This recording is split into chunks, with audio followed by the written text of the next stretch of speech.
Okay. Ujjwala Mataji, you can follow up with the Kirtan. Sorry, Prabhu. Swati Mataji can do that. Swati Mataji, you can do it. Okay, Prabhu.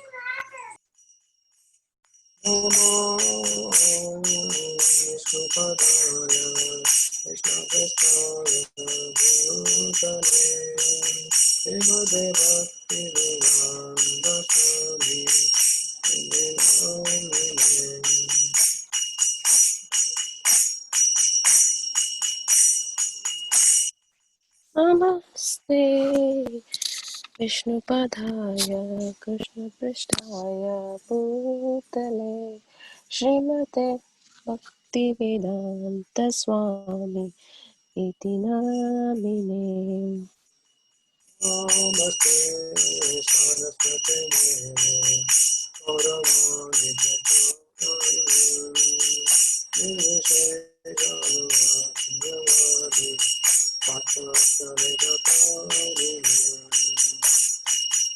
Namaste Saraswate Gauravani Namaste Saraswate Devi Gauravani Pracharini Nirvishesha Shunyavadi Pashyata Deshatarini. Hare Krishna,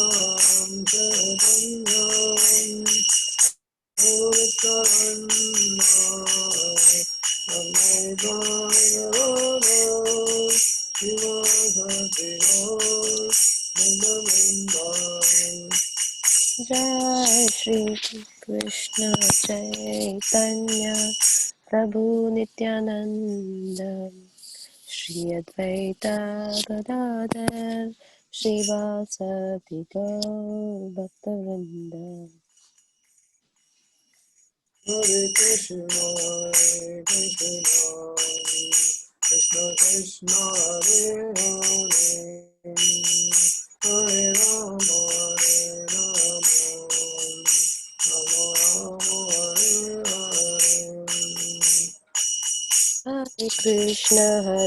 Krishna, Krishna Krishna, Hare Hare, Hare Rama, Rama Rama, Hare Hare. Hare Krishna, Krishna Krishna, Hare Rama, Rama Rama, Hare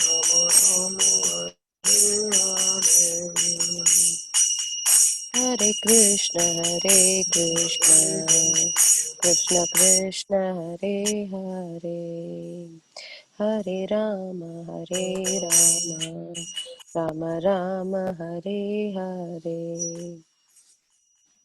Hare Krishna,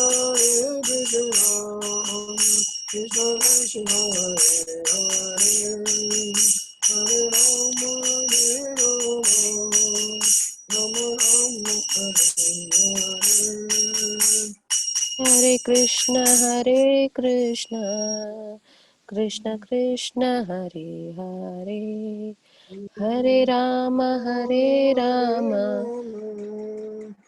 Rama Rama, Hare Hare.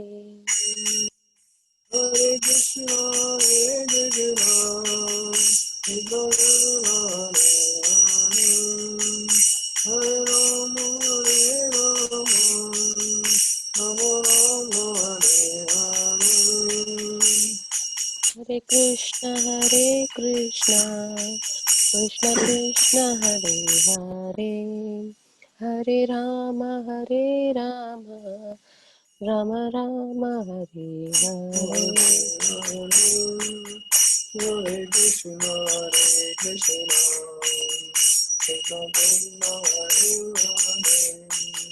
Hare Rama,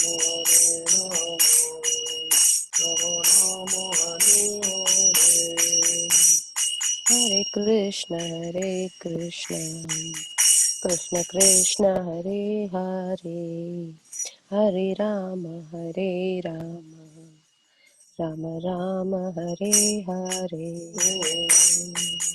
Hare Krishna, Krishna Krishna Hare Hare Hare Rama Hare Hare Hare Krishna Krishna Krishna Hare Hare Hare Rama Rama Rama Hare Hare Gaurachandra भगवान की जय, Jai नाम संकीर्तन की जय, वैष्णवजन Jai की जय, सर्वपाद की जय, परमानंद हरि हरि बोल. Okay, so quickly we'll also do the bhajan. Again, Swati Mataji, you have to follow up, or if you would like to do, I will follow you. No, I'll follow up, Prabhuji. Okay. I'll follow up. Yeah. Nirvika, would you like to do the bhajan?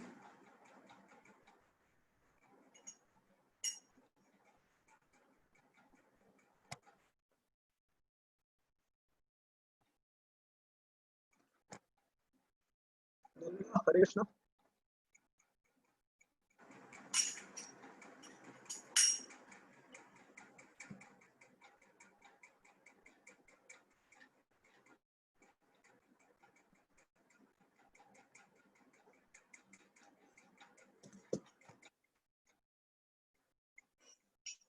Audio not working.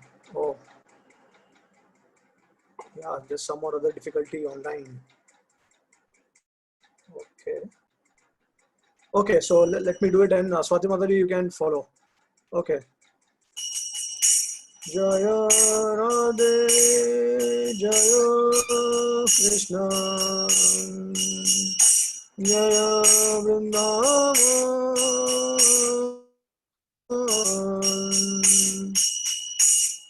Jaya Radhe, Jaya Krishna, Jaya Vrindavan. Shri Govinda Gopi Nata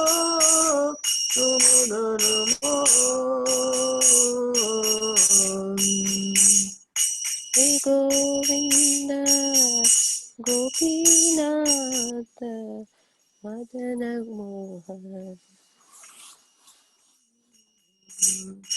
Ramakunda Radha Kunda Giri Govardhan Shamakunda Radha Kunda Giri Govardhana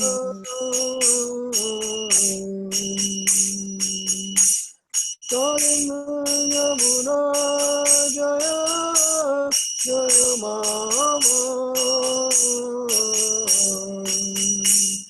Kalindi Jamuna Jaya Jaya Mahavani Shigandhamsi Vata Dvadashadanam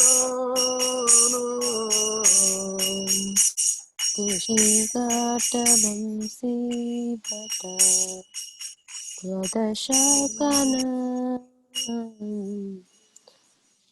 Jasabalila Koila Shinandananda Jahasapalila Kula Srinandananandam Shinanda Jada Jaya Jaya Gopada Srinanda Jasoda Jaya Jaya Gopaga Shri Ramadi Jaya Jaya Venuvatsala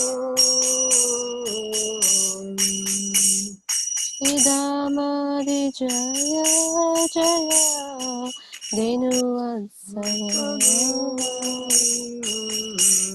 Jaya Vishwabhanu Jaya Jaya Krishna Sundariya Jaya Prishabhanu Jaya Jaya Kirti विविध सुंदर जय पाणमधि जय अभिरनगर्य जय पानमासी जय अबीर जय जय गोपीश्वर वृंदावनमाज जय जय गोपीश्वर वृंदावनमाज जय जय कृष्ण सदा बटु द्विजरा जय जय कृष्ण सखा वटुध्वजराज जय राम घाट जय रोहिणी नंदन जय राम घटा जय रोहिणी नंदन जय जय वृंदावन बलिजत जय जय वृंदावन बसी जटदन जय द्विज पत्नी जय नवकन्या जय द्विज पत्नी जय नग कन्यजन भक्ति के जहार पायो गोविंद भक्ति तेज हरा पलो गोविंद चरण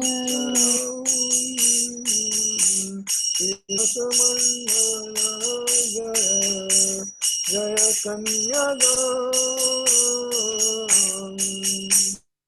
शिरस मंडल जय जय राधा श्याम जय जय रसलीला सर्व मनोरम जय जय रासलीला सर्व मनोरम जयोज्वल रास सर्व रस सार जय जय जल रस सर्वरास वर्गीय भावेगा मृजते प्रचार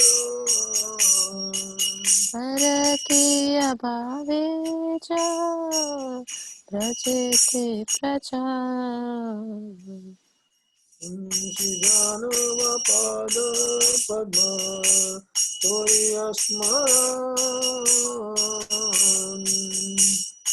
जनवपाद पद्म कुर्य स्मरण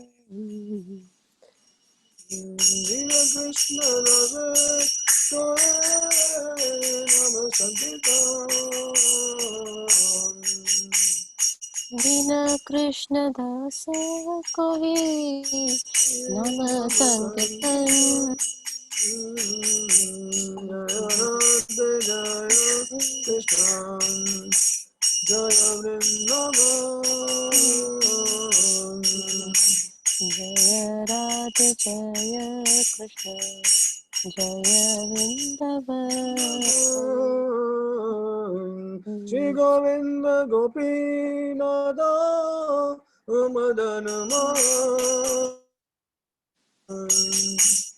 Shri Govind Gopinath Madan Mohan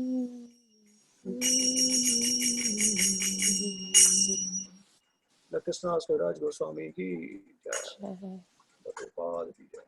All goes to Radha and Krishna and the divine forest of Vrindavan. All goes to the three presiding deities of Vrindavan. Shri Govind, Gopinath and Madan Mohan. All glories to Shamkund, Radhakund, Govardhan and Yamuna. All glories to great forest known as Mahavan, where Krishna and Balram displayed all their child pastimes. All glories to Keshi Ghat, where Krishna killed the Keshi demon. All glories to the Vamsivat tree, where Krishna attracted all the gopis to come by playing his flute. Glories to all the 12 forests of Braj. At these places, the son of Nanda, Shri Krishna, performed all of his pastimes. All glories to Krishna's divine father and mother Nanda and Yashoda. All glories to the cowherd boys headed by Sri Rama, the older brother of Srimati Radharani and Nand Manjari. All glories to the cows and calves of Braj. All glories to Radha's divine father and mother Vishwanu and Kirtida. All glories to Purnamasi, the mother of Sandipani Muni, grandmother of Madhumangal and Nandimukhi, and beloved disciple of Devarshi Narad. All glories to the young cowherd maidens of Braj. All glories to Gopeshwar Shiva, who resides in Vrindavan in order to protect the holy Dham. All glories to Krishna's funny Brahmana friend Madhumangal. All glories to Ramghat, where Lord Balram performed his Ras dance. All glories to Lord Balram, the son of Rohini. All glories to all of the residents of Vrindavan. All glories to the wives of proud Vedic Brahmanas. All glories to the wives of the Kaliya serpent. Through pure devotion, they all obtained the lotus feet of Lord Govinda. All glories to the place where the Ras dance of Shri Krishna was performed. All glories to Radha and Shyam. All glories to the divine Rasa dance, which is the most beautiful of all Lord Krishna's pastimes. All glories to the mellow of conjugal love, which is the most excellent of all rasas, and is propagated in Braj by Sri Krishna in the form of divine Parikiya Bhav, Paramar love. Remembering the lotus feet of Lord Nityananda's concept, Janma Devi, she is this very fallen and lowly servant of Krishna, sings the Sankirtan of the holy name. Hari Bol. Very beautiful bhajan and takes us into the Dham very intimately. Okay, so let's start with the class. So where did we left last time?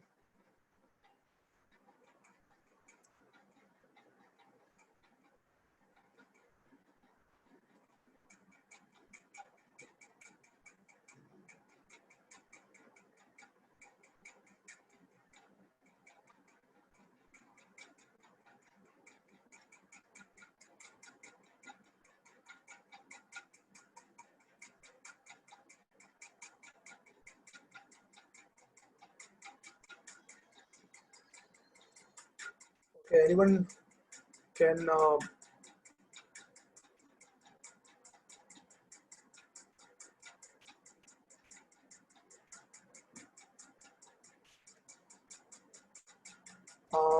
I think what we can do is we'll have to create another group, because and that group can only be for attendance, and one group will only sharing Prabhupada Leelas, because everything is getting mixed up here. Okay, next class we start from this sloka. Okay, so it's not a sloka, it's a Leela. Raji Prabhu mentioned a sloka. Okay, so I got it now. It's on 6th of June. Okay, so Swati Mataji, will it be possible for you to share the screen? Because now you are on the laptop. No, Prabhuji, I'm on the phone. I don't think you can. Oh, you again switched to the phone. Yeah, I didn't go to. Okay, then I think Nirvika is also. Are you able to speak, Nirvika, now? We'll have to take turns now, because I am on the laptop and the Leelas are on my mobile.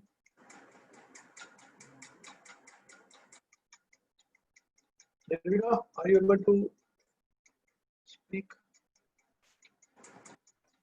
Okay, so let's take turn, and then I think myself and Swati Mataji can take turns and we can do it. And yeah, of course, Ujjwala Mataji is also there. Yeah. So Ujjwala Mataji, how long you will be there?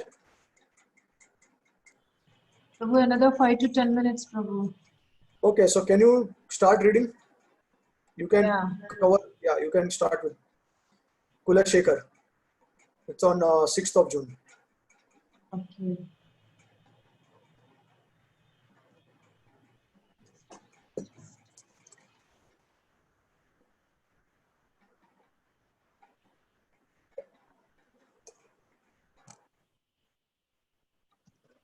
Of June.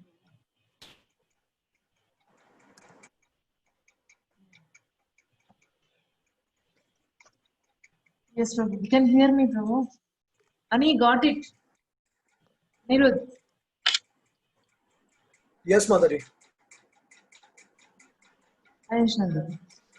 Kulashekar, since my mother and father had visited Prabhupada a few times, I spoke about my family with him, and he said, because you are a devotee, 28 generations of your family will be liberated. I said, what do you mean by liberated, Prabhupada? He said, that means they will become devotees in their next life. I said, does that mean just my immediate family, like my mother and father and brothers and sisters? Or does it mean by extended family, aunts and uncles? He said, extended family, everybody, aunts, uncles, everybody, 28 generations of your whole family become devotees. Yeah. So you see, actually, this is how actually the devotees of the Lord are more merciful than the Lord. Prahlad Maharaj says that 14 generations of Prahlad Maharaj will be liberated, but here Prabhupada is saying that 28 generations will be liberated. And when he's asking question about the immediate family members, the Prabhupada is saying that extended and all of them, whoever is in touch with you, they will all become devotees. So actually, that is true, because what we are trying to do, I think this is because Prabhupada started the preaching mission of Chaitanya Mahaprabhu in a wide scale, right? It is not restricted to any particular country. Like till the time of Bhakti Siddhanta Swami Thakur, it was kind of within the presence of India. And obviously he tried also to go to, I think it was London. He sent some of his disciples to London, and then he started some preaching. But they had to come back because they were not successful. So then Prabhupada is the only one who actually has spread Krishna consciousness throughout the world. And the obvious result or the effect of that is so many people get connected to Krishna consciousness. So many people, they get a lot of sukriti through that process, right? I think in that sense, Prabhupada is saying that everyone is like going to be benefited, because whenever they see you, they will be remembering Krishna. And then if devotees are preaching, then obviously they get more influential in terms of reaching out to people. Okay, and so in that context, I think Prabhupada did mention that extended family, everybody, uncle, aunts, and everyone will get benefit, because they also take your association constantly. They also see you constantly, and over a period of time, they all appreciate your Krishna consciousness. So that way, once anyone begins appreciation of devotees or devotional activities, then definitely they will become devotees in the next life. Obviously, they may be covered with anarthas or aparats, and it may take some time, but ultimately they will all be given opportunity to become devotees. Now, liberation can also mean to get rid of the karmas, or to destroy the reactions of a lot of karmas to a great extent. And it can also mean merging into the Brahman effulgence of the Lord. It can also mean Sayuja Mukti, but it can also mean going back to Godhead at the same time. And it can also mean becoming a devotee in the next life. And it can also mean getting a lot of chances in the next life to become devotees. Even though we are not devotees, but we'll get ample opportunities and chances to become devotees. So these are different meanings of the word liberation. In fact, I do remember there is one particular Leela of Prabhupada where one of his disciples, I think it was Mother, so she was passing away, and she was actually not deeply connected to Krishna consciousness, but and kind of like in the beginning she was kind of against her daughter or son, I don't remember that, but so she, at the time of passing away, she was telling to her son or daughter that, so where is your Krishna now? And so can I see him now? Where is he now? So, but after saying this, she passed away. So then when Prabhupada was informed about this, Prabhupada said that because she took the name of Krishna, she's gone back to Godhead. Yeah, so this is actually something very interesting, because you see that when devotees had some, like whenever Prabhupada heard about certain people who went, who passed away, so then Prabhupada asked them that were they remembering Krishna at the time of their passing away, or were they completely devoid of all material desires?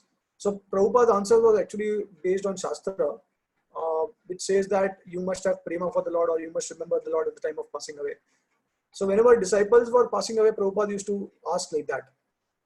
But now here in this situation, Prabhupada said that she has gone back to Godhead because she remembered Krishna. And obviously that remembrance came because of the association of her son or daughter. Okay. So that way, I think Prabhupada also has given special mercy to whoever comes in contact with the devotees or followers of Srila Prabhupada. And that is actually true because whether it is whichever relative, you will see that how Krishna will make a special arrangement for that relative, maybe at the time of passing away or after passing away. So they will receive a lot of special mercy of the Lord in the form of Maha Garland, the Tilak, Radhakund Tilak or Gopi Chandan Tilak. Then Gobar also, cow dung also they will get after they leave the body, and they will also receive Charnamrit, and they will also have they will also receive Tulsi and Yamuna Jal, Ganga Jal or Radhakund Jal also. So all these arrangements are made by the special arrangement of Srila Prabhupada. Okay. So this is very important to understand that, yeah, I mean, it's very confusing sometimes because Prabhupada says different things at different times.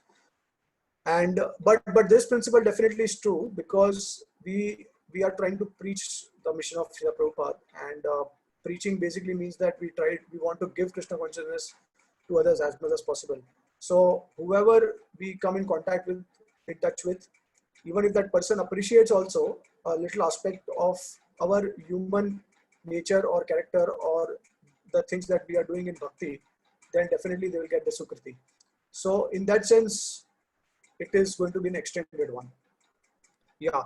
I think Prabhupada, what he has done, he has like extended the barrier or the limitation of restraining the mercy to only some category of devotees or to someone who is qualified. He has actually extended, okay, he has broken all the barriers and he has extended the mercy wherever it can flow. The person has to accept it. That's the only thing. That's the uniqueness of Srila Prabhupada.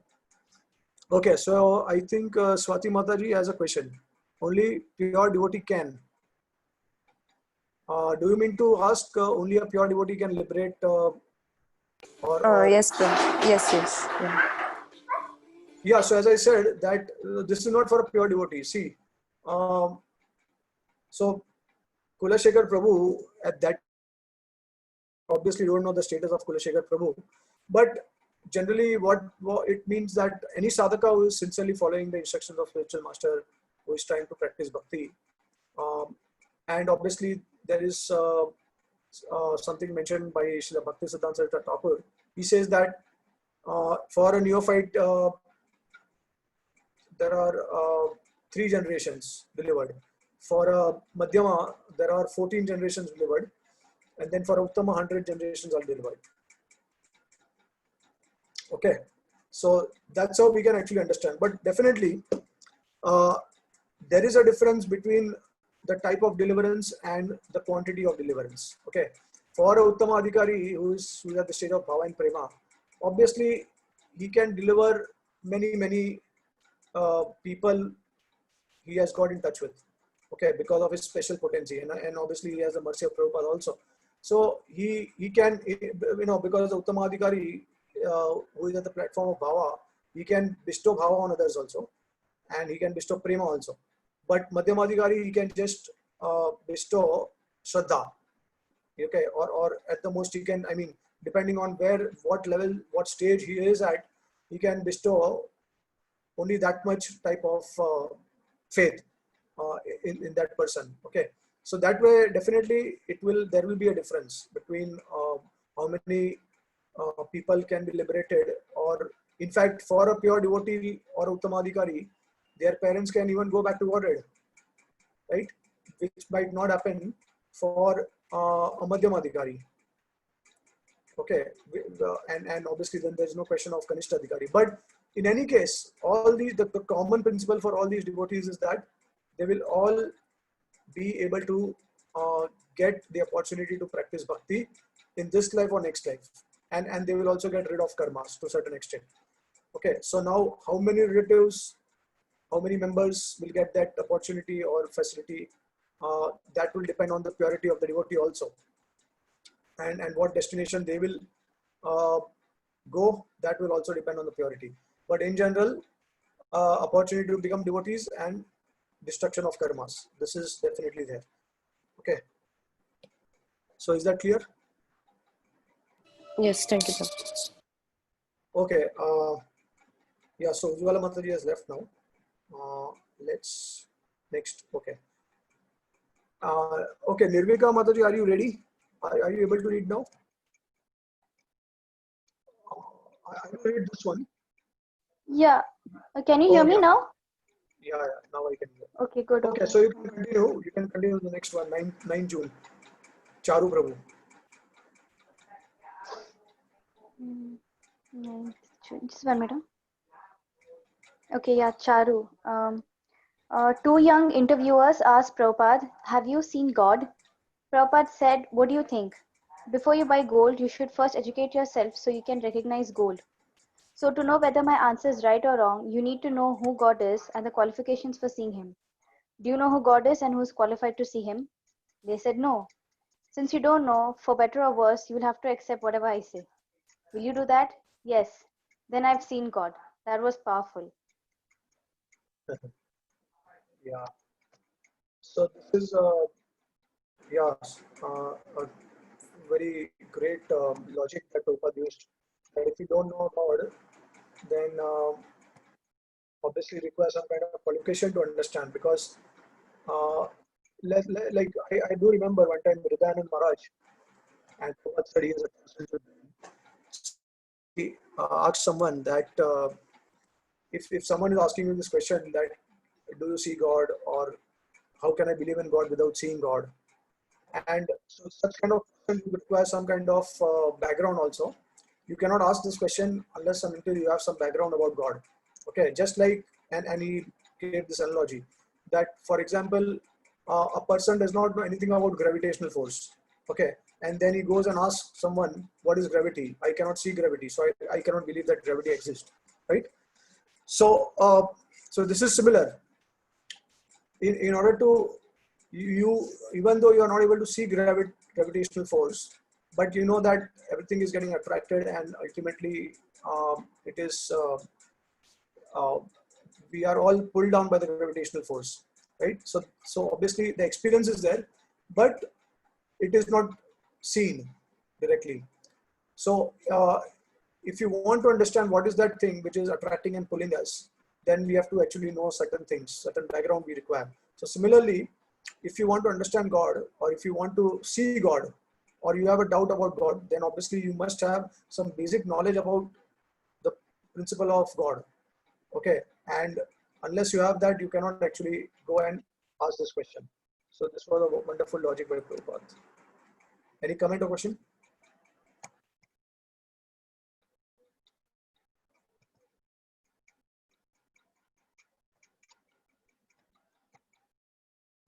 Okay, Nirvika, you can continue.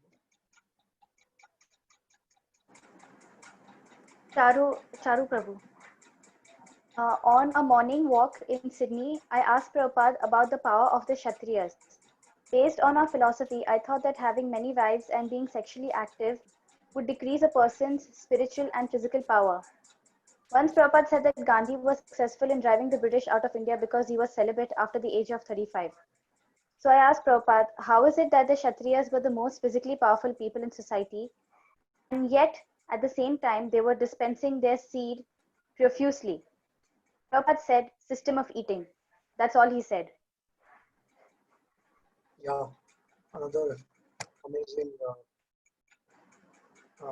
concept for the sharing. So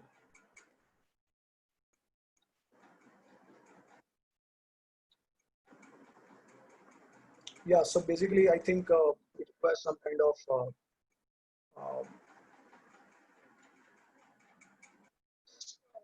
some proper diet in order to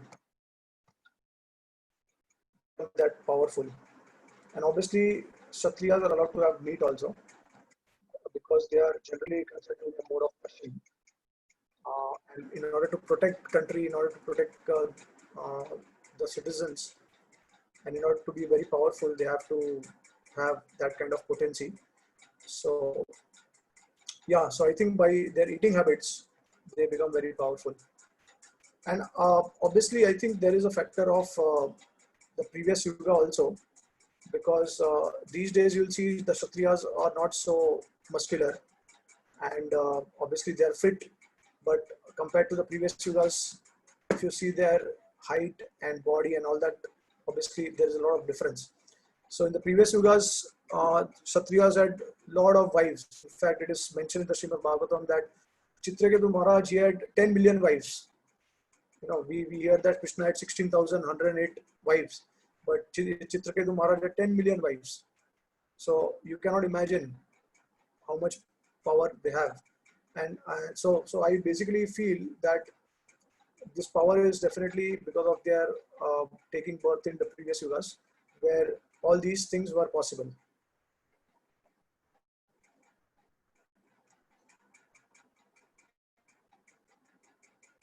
Yeah, and obviously in Kali Yuga, we know that they have some kind of regulatory eating habit.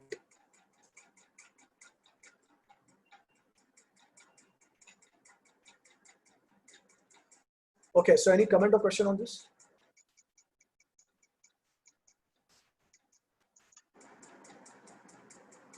Okay, next.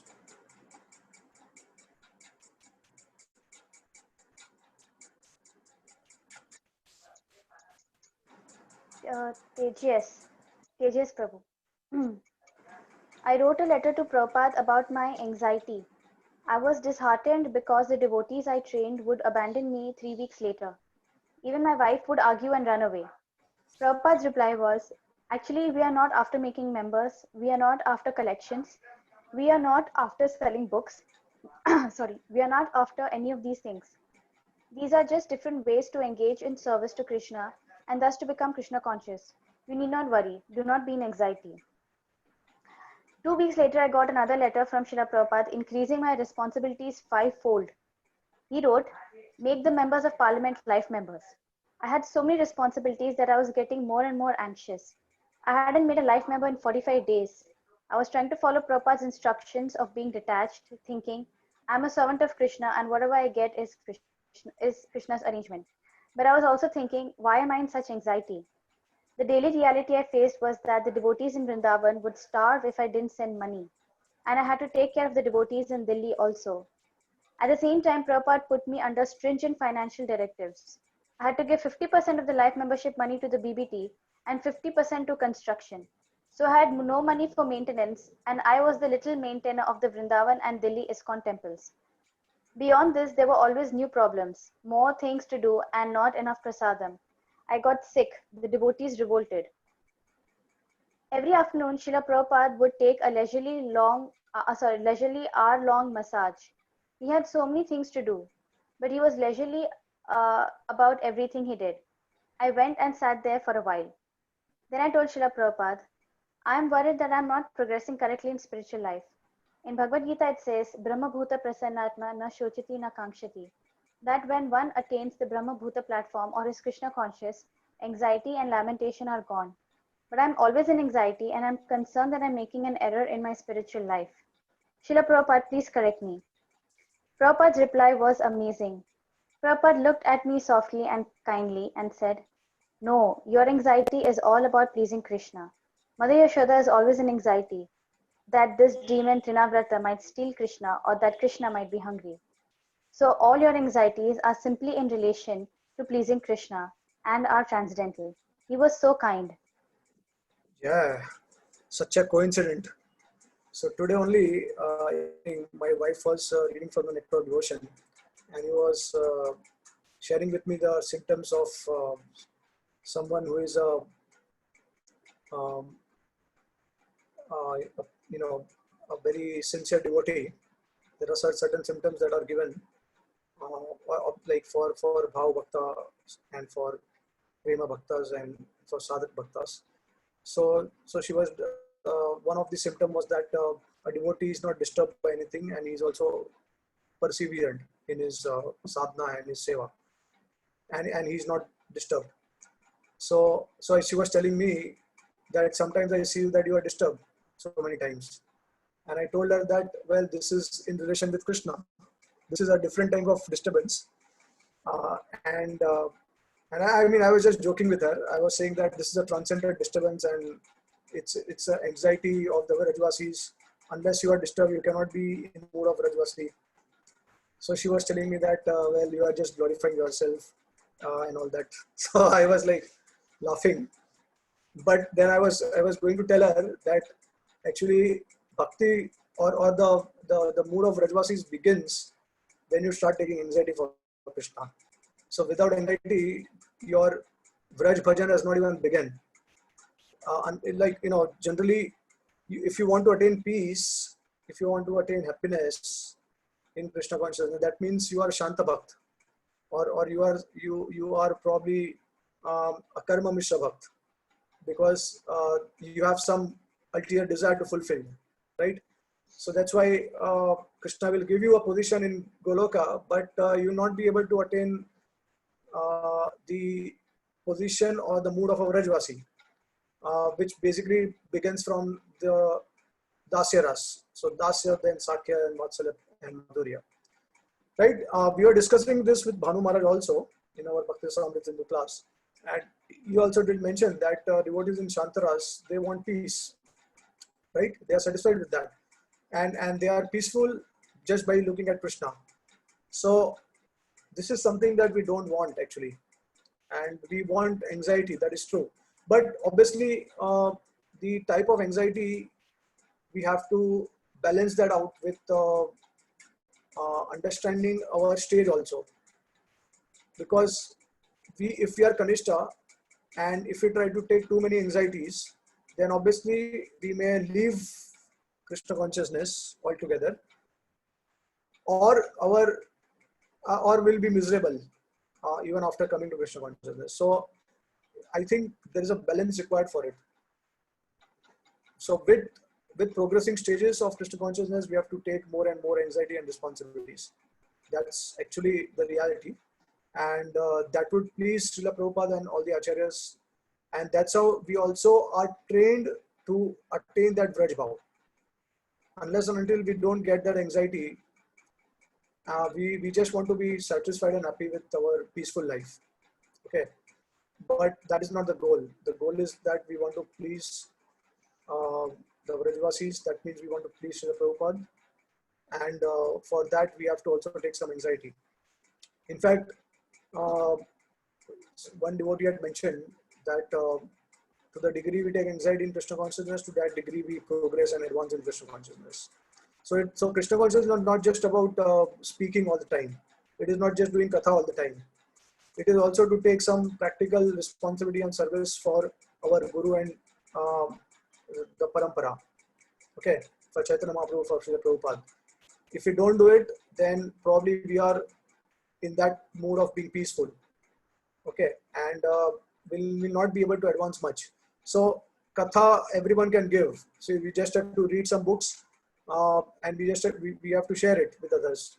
But when we are taking some, when we serve under devotees, when we serve under authorities, and we take some responsibility, then that is a real challenge, because whatever theoretical we are studying, that is realized in a practical way.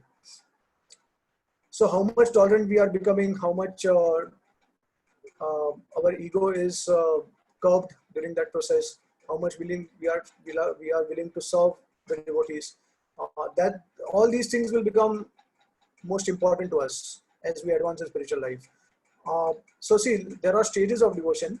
Some devotees may probably want to do at a particular stage, the devotees would like to do what they want to do.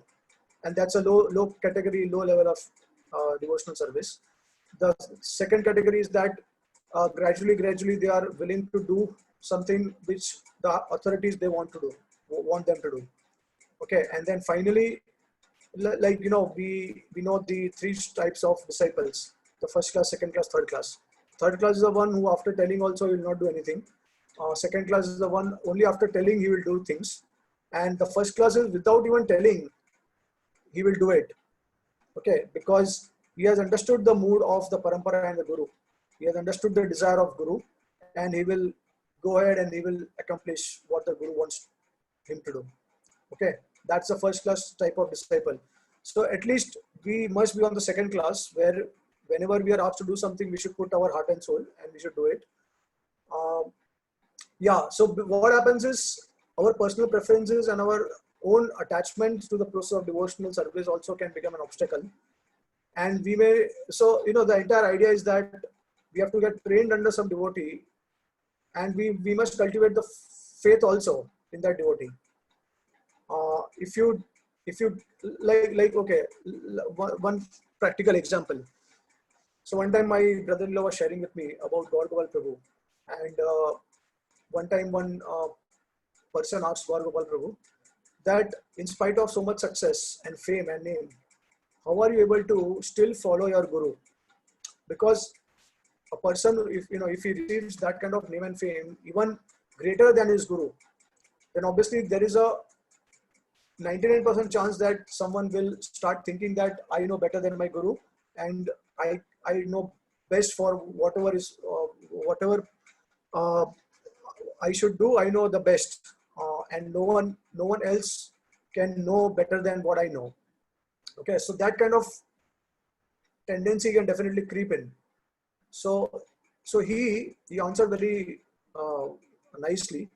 He said that actually I have tested the instance of my Guru Maharaj many times, and whenever I have tested him, I have always been defeated, and I have always succumbed to it. So I know that my Guru Maharaj is actually like an antenna, like a radar. He's connected to the supreme consciousness. He's like connected to the a bigger a bigger frequency, and I'm just connected to a small outlet. So depending on how the radar will direct us, I just keep taking instructions from him, because I know that whatever he will tell me, it has some purpose and it is for my long-term benefit. Maybe I might not be able to see it at this point of time, or I may feel that he's saying something. I may question it also, that why he's saying like that. But in my experience, I've seen whenever he told me something, initially I thought like that, but later on I actually understood that this is the best thing that he had suggested me. Okay, so it just takes some experiences and some testing on the part of guru and disciple to actually understand and come to the conclusion that ultimately it is all about pleasing guru. Ultimately, it's all about following someone in spiritual life. If you do not do it, then you are on your own. Okay, so this is actually a much more advanced stage of bhakti. And obviously, when we advance in Krishna consciousness, the other things will also follow. Like, for example, you get ruchi, you get taste in the holy name, you get taste in hearing, you get taste in reading, you get taste in association of devotees. So these tastes should not become personal attachments or preferences. What the most important consideration is for a disciple is to always give the guru's instruction the first priority. So obviously we may get attachment and attraction to the devotional activities or the processes, but it should never conflict the guru's instruction. And that should be the first and foremost priority for the disciple. So whenever guru will say something, we must be most attached to the guru's instruction than for other limbs of bhakti. And we should also remember one thing, that we have received taste for all these processes because we have pleased someone, we have pleased the devotee. Okay, and because we have pleased the guru and the devotees, that's why we have got this taste. So as soon as we displease someone or displease our guru and displease the devotees who have been instrumental in our Krishna consciousness, although we may have the taste, but later on you will lose the taste, or you will not be able to advance. You will be in the illusion of having taste for the holy names and all that, but you will not be able to advance further. So it's very complex actually. Krishna consciousness is not so easy, but it is the simplest, as Prabhupada used to say, and complicated for the complex people, right? So the idea is that Prabhupada also used to say this point, that simplicity has to be there in the disciple or the devotee. If you don't have simplicity, that means you are actually way far beyond the upper stages of bhakti. So we have to be careful about it. And yeah, that's why this anxiety is also very important in Krishna consciousness. You cannot escape that. So we see that people are taking anxiety in the material world, like in order to raise the family, to provide the family, to maintain the family. We are always taking anxieties in order to maintain the family. So why not take anxiety for Krishna also? Yeah, I mean, so it should be taken, but it should be taken gradually, not that you just jump to it. If you jump also, then you will fall down. So according to our stature, we have to take some responsibilities. Okay, so is that clear? Any questions or comments?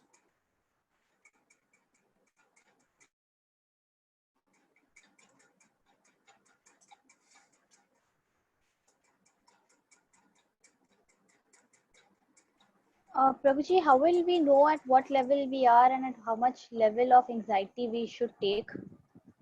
Yeah, see, that's why we have like we have to consult Guru also. Um, if you are not able to understand, and the idea is that you have to balance things out, and that's why we have Shastra also. We have Guru Sadhu Shastra to guide you. So it is very clearly stated in the Shastra how much service one has to do, whom one has to please, what are the etiquettes in devotional service. So all these things are there, which is already given by our Gurujan. So we have to follow that.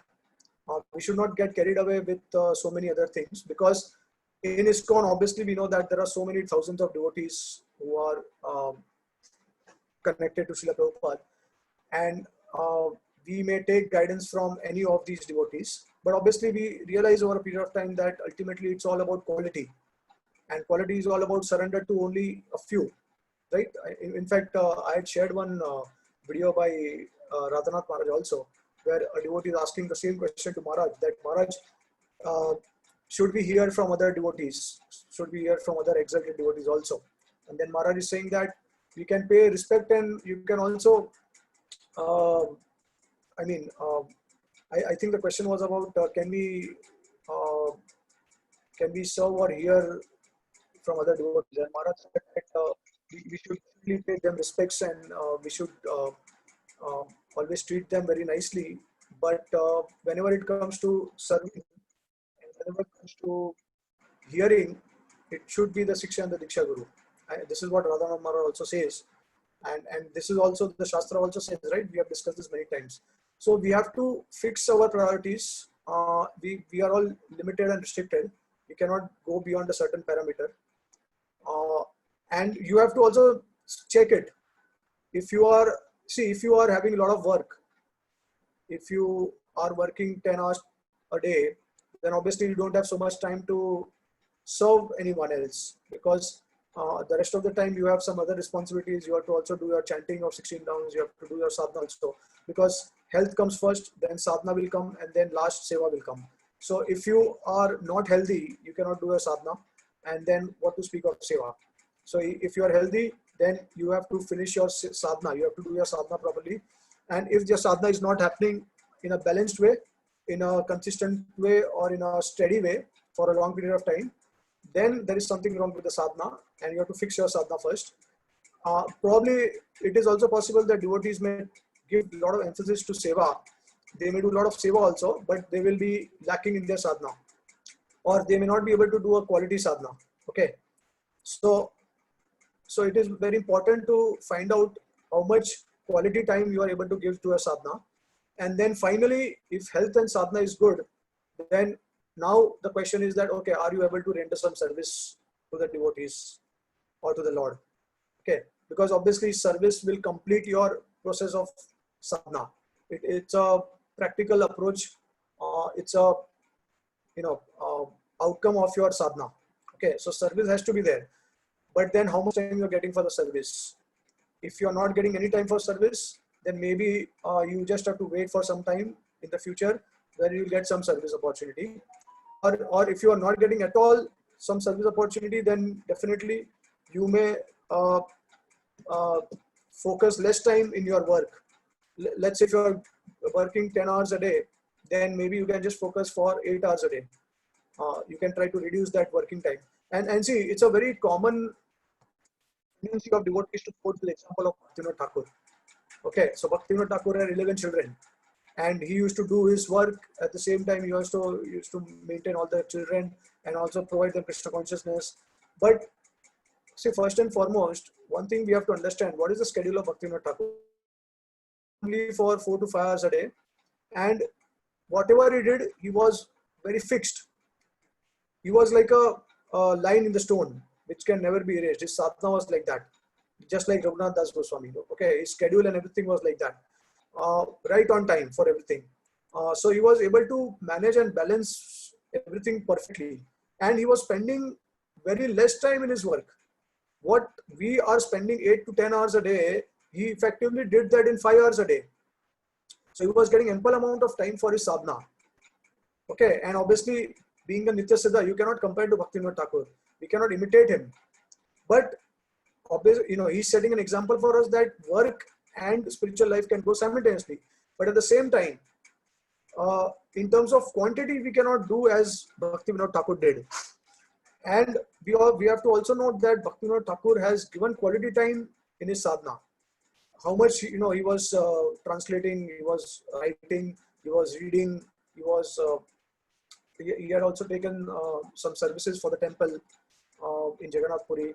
So many things he was doing. So how did he get so much time? Because effectively he was working for very less time. Okay, so that's how he was able to manage. But if we are spending so much time in work, then what we are left with is just chanting and hearing. And hearing is also sometimes like half an hour a day. Okay, and if some more time, then we start reading. Okay, so another half an hour. But then where is the question of service? So now ideally, the Grihasthas, they are supposed to contribute to the temple. That is their main service. They are supposed to earn money and they are supposed to contribute to temple. But then, okay, we are not just karmis, because we also want to get deeply connected with Krishna consciousness. So there has to be a time when we have to kind of, and what we have seen or what we have experienced over a period of time, which is what I hear from senior devotees, that Grihasthas who have spent their lot of time in work, you see the quality of their bhajan. They are not able to concentrate so much. They are distracted, and they even like after a certain age, you cannot retire from your work, because you cannot do anything. You will not be able to focus on your bhajan properly. You will not be able to chant nicely also, because your entire mind and your everything has been trained to work in the material world. Your intelligence, everything is directed towards that. So how do you expect that? And if you have not heard for a long period of time, if you have not heard constantly, then definitely it will impact your bhajan also. It will impact your sadhana. So it is, yeah, I mean, we in generally, in ISKCON, we say that, okay, those who are Grihasthas, they are doing wonderful surveys, they are wonderful, they are doing both things together, they are working also, and they are doing sadhana also, right? But the quality is not like that. It is not so much. So I think there is a necessity of having a regulated sadhana in spite of your work also. So no matter whatever work you have to spend at least 3 hours every day to connect with Krishna. 3 to 4 hours every day. So obviously 2 hours will go away in your sadhana, in your chanting itself. And then remaining 1 hour should be done for hearing and reading. If you don't cultivate this practice and habit, then even for all these devotees who have worked for Krishna, ultimately they will not be able to focus so much. So, so it is very important that hearing and reading should not be compromised at any point. So you have to minimize your work. You have to regulate your work in such a way that you don't spend a lot of time also in your work. Okay. Yeah. So, and then obviously, if you have time, then you can also do sadhana, seva, and that all depends how much time you have for that. So it's a very balanced approach. We know, see, just serving is not so important. As Radhanath Maharaj has rightly mentioned, I had shared that quote also of Maharaj.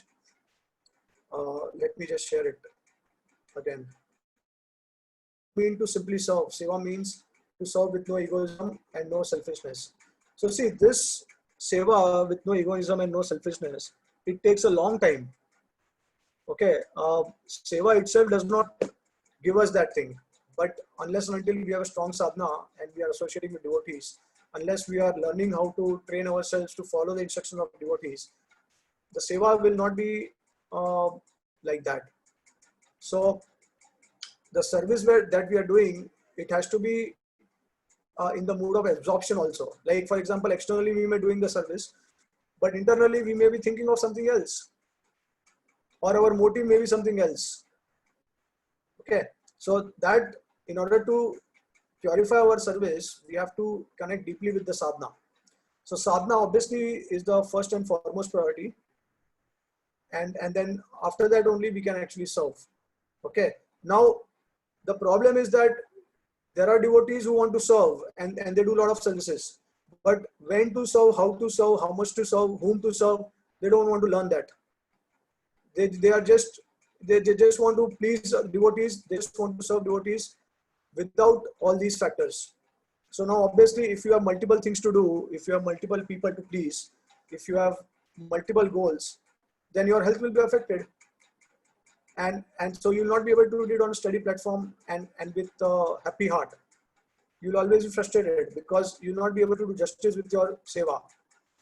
You'll not be able to give fully yourself fully in one particular seva, right? So this is very important that we take one seva at a time. We put our heart fully in that, and then if Krishna will arrange, then we have probably more in the future. Then we may also increase our seva. But at least to start with, just like we do sadhana also, we take one step at a time. So similarly for seva also, we don't have to rush in. We have to think about it. Okay, we have to, we must make sure that whatever we want to do, it should be committed, it should be regular. And obviously we have to give our priority to only some of them. Yeah, so all these things are there. And if you have any difficulties, then just consult your Gurujan. They will help you.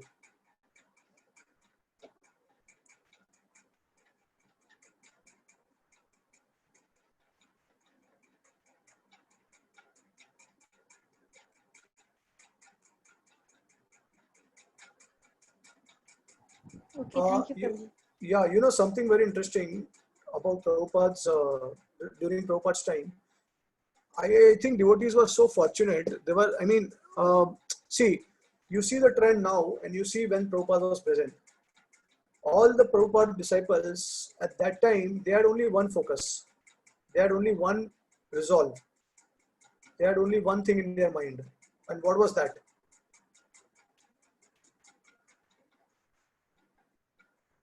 Pleasing Prabhupada. Exactly. Nothing else. See, and I think that's probably because the fact that they didn't knew much about Krishna consciousness. They didn't know anything about bhakti so much. Especially, you know, only after Prabhupada started giving them the books, then they started to understand what is Krishna consciousness. You know, the way it is presented in Bhakti Samrit Sindhu and Chaitanya Charitamrita and the Bhagavad Gita and all. So after that, they start understanding what is bhakti. But actually, they have got direct experience from Prabhupada. They have learned it from Prabhupada, actually, everything. So when this is the attitude of the disciples and the devotees, it is Vaikuntha atmosphere. Because the only goal is to follow and please some authority. Okay, and that is the best thing that can happen, because in such a huge society, if there is no cooperation, then it will just result in chaos and disaster. Okay, Prabhupada did mention one time that the enemies will be from within, they will not from outside, right? If you have heard this, Prabhupada did mention that there will be problems from within, not from outside, because any type of problem from outside can be tackled and it can be faced by the devotees. Okay, but when there's an internal friction amongst devotees, when there's no cooperation, that will actually destroy them. Okay, so we have to be, so in order to cooperate, obviously everyone's goal should be on a center, and that center is obviously Prabhupada. And if Prabhupada is not present, so now if you compare now to Prabhupada's time, you will see that this is not the case today, because we are not connected to Prabhupada directly. We are not under an authority directly. That time, the concept was everyone was in the temple. Even Grihasthas, they were living in temple, and they had only one Acharya, they had only one Guru. Okay, so obviously everyone knew that, and no one was aware of process of Krishna consciousness. So what they knew, they just knew how to please Prabhupada and how to satisfy him. That's it. But now, what is the scenario? We know so much. The Shastras are there. So many thousands and thousands of devotees are there. And we are disconnected from our Guru. We are independent to some degree. So let's do what we want to do. And obviously, now the ISKCON movement is kind of trending towards the congregation aspect more rather than living in the temple. So every devotee is living in their comfort zone, in their house, and they are doing bhakti. Right? And obviously this is meant to happen, because as we go on increasing the movement, we keep preaching more and more. Obviously, the focus will shift from temple to congregation. Okay, which means that wherever you are, make it as a temple. So these are definitely there. These things are there, but the challenges to these things are that we are not actually trained in that way. Because of that, we are not trained to give first priority to the orders of the Guru and the authorities. We are always in a mood that we want to do what we want to do. Okay, we will do what we want to do. So you know, that can actually create some problem also. Yeah, does it make sense? So Prabhuji, suppose there is someone, who, as you said, that, they might just be in a comfort zone and they kind of like keep waiting for the, what you might call the inspiration or something to do more higher. So how can you motivate such people to sometimes get out of their comfort zone and do sometimes what is needed? Like there are some temples right now where, or at some point of time, maybe, some services are required. And some people have this attitude, okay, fine, someone or the other will do it, I'm just okay, happy where I am right now, and they don't want to take this extra step, even though, okay, fine, for some people it might be genuinely difficult, maybe they're just so busy or their health might be not so good or something, so they might not be able to do it. But if a person is able to maybe manage their time and resources and all responsibilities properly, then they might actually be able to give, if not full time, but at least some time of their day they can give to it. But how do you kind of make these people like what you may say, like take the initiative, or at least tell them to take the first step and then see, okay, at least maybe they can just try it out, see if they're able to do it. If they're not able, if they don't like it, or if somehow they're finding it difficult, okay, then that's a different thing. But some people just don't want to take the next step. Yeah, so generally we preach by example rather than trying to, obviously there are different ways to inspire and to motivate them. But the best kind of motivation is that you personally go out and you do what you, and then you show as an example to others. So we cannot insist others, because everyone has a free will. And Prabhupada also said that service is entirely voluntarily. You cannot force anyone and you cannot pressurize anyone for that. Okay. So now, obviously, in fact, as a preacher or as a motivator, sometimes it is difficult for us also to kind of insist people to come out and do something, because we may get into the loop of committing some kind of offenses to them, or we may probably become judgmental, or we may criticize them sometimes. But then after knowing their background and situation, we may feel compassion for them, and we may repent about our judgmental attitude also. So these things are obviously very challenging for us, for the preachers. So that's why it's best to set an example yourself. I definitely understand that, like, in some areas or some services, for example, book distribution, you cannot serve alone. You require some team members, you require some help, because you require to set up a table, you require books to be carried from one place to another place, and then obviously everything has to be organized. Then you have to follow up with people. So many things are linked with that service. Okay, so it is not possible to be done single-handedly. You definitely require help of other devotees. And then obviously, even if you try to do it alone, in future uh, it may have some negative effect on your health.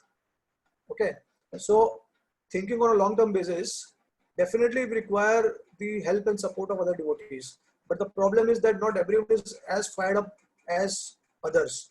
Okay, and that becomes a major challenge.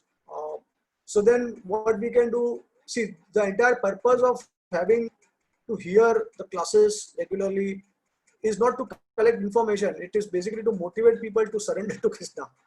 It is to make them sacrifice something to come out their comfort zone and to render some service. Okay, and or to follow the process to implement what we are learning. The entire purpose of all these lectures and everything, katha and everything, is to come to this conclusion and to come to this point. So if devotees, in spite of hearing so much, if they are still not doing it, that means we cannot do anything about it. Whenever they will get inspired, we just have to leave at that point. But definitely we can, on a personal level, we can do what we want to do. We should do it, and I think with time, by our example, personal example, only devotees will be inspired. Okay, so this is very important, that the personal example has to be there. Yeah, another thing is that, see, okay, so this is something very logical also and important. See, now sometimes we do get into this kind of judgmental mode of or maybe critical analysis of devotees if they are not coming out of the comfort zone and not doing it, they are not fired up or something. But we should remember that there is time for every devotee, and Krishna has a plan for them. Okay, maybe not for every devotee, but or some devotees have that burning desire in the heart, but they are not able to just uh, offer the service during that particular period because of some constraints. Okay, so we have to be careful about that. And I think the best thing that we can do is we have to identify devotees in separate categories. Okay, so those who are fired up, those who are showing that kind of enthusiasm, so we put them in one category. Those who are less fired up, or at least they are steady in sadhana, but they are still not yet to commit to the mission of Prabhupada, then they are in a different category. And those who are still struggling with their sadhana, those in another category. Okay, and I think if we have this category in mind, then it becomes easier for us to expect what can we expect from these three categories of devotees. Okay, and obviously we'll expect more from the fired up devotees who are willing to do service for Prabhupada. And we will try to encourage the devotees who are doing steady sadhana to come to this point where they can also become fired up. And the last category is that we try to bring them to a steady sadhana. So we'll not have any expectation of seva from them. Okay, or maybe it is possible that some devotees may show a lot of inclination for service and they may be lacking in sadhana. So what we do is we try to engage them in service, and at the same time we also emphasize them that we also have to have a strong sadhana and a quality sadhana.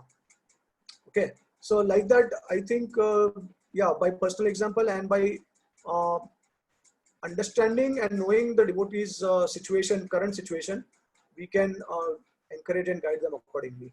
Yeah, otherwise, we may actually get into that kind of loop where we start being critical to the devotees. And sometimes it may happen that some devotees are genuinely and sincerely, they want to do something, but just because of the circumstances, they are not able to do on time. And maybe in the future, they become great devotees. Like they render great services for the mission of Prabhupada.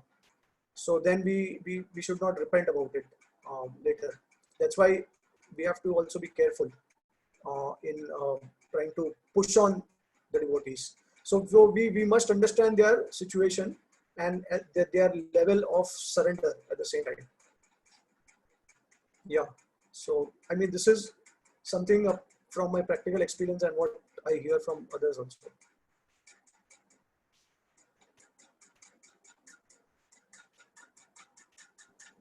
So I guess yeah, that was what you said. That was all true, and that is even what a good preacher would obviously do. But I guess it just requires a lot of intelligence to know at what point you should stop, know when not to be too pushy, or not to be like, or be internally critical or be internally judgmental. Like, okay, you might not show it externally, but within your mind, you're making this thing, oh, this person is like this way, that way. Yeah, that does Yeah, yeah, require a bit of intelligence and the right spirit. yeah. That's why the position of a preacher is very, very difficult, because you get into that loop, and it is quite natural. See, we are not like we're not coming down from the level of prema and bhava to the level of nishta ruchi. Like, we are not preachers at the highest level coming down to the lower level of madhyama, uh, just to preach, right? We are actually we are also progressing from kanishta to madhyama, right? So whoever is a preacher, it's not necessary that everyone I think has to undergo all these experiences where they do get some kind of critical mentalities about devotees.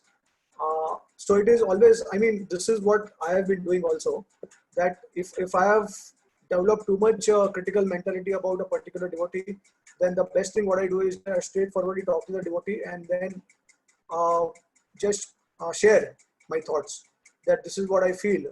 So, please correct me if I'm wrong, and then I think, see, the problem is that sometimes devotees also, they are very impersonal in their relationships. They are not proper, like, these days when communication is there in terms of WhatsApp and Facebook and all, devotees, they are not communicating properly. They sometimes, it's time for us to speak to someone personally on the phone or to meet them. But what we do, we just WhatsApp. And the problem with WhatsApp is that we cannot understand the mood behind what the devotee has actually messaged us. And that will actually, like, we will start getting into that kind of mentality, that, okay, why did he write like this, or in what tone he wrote like this. Okay, so these feelings will all occur, uh, and I think it's very important to, whenever there is some kind of conflict or problem, it should be resolved properly, with the proper means also. uh, and other times, writing is the best way to address certain situations. You don't, like, for example, if you think that by speaking to this person, you both will get angry, or maybe you'll become more argumentative, then it is better to,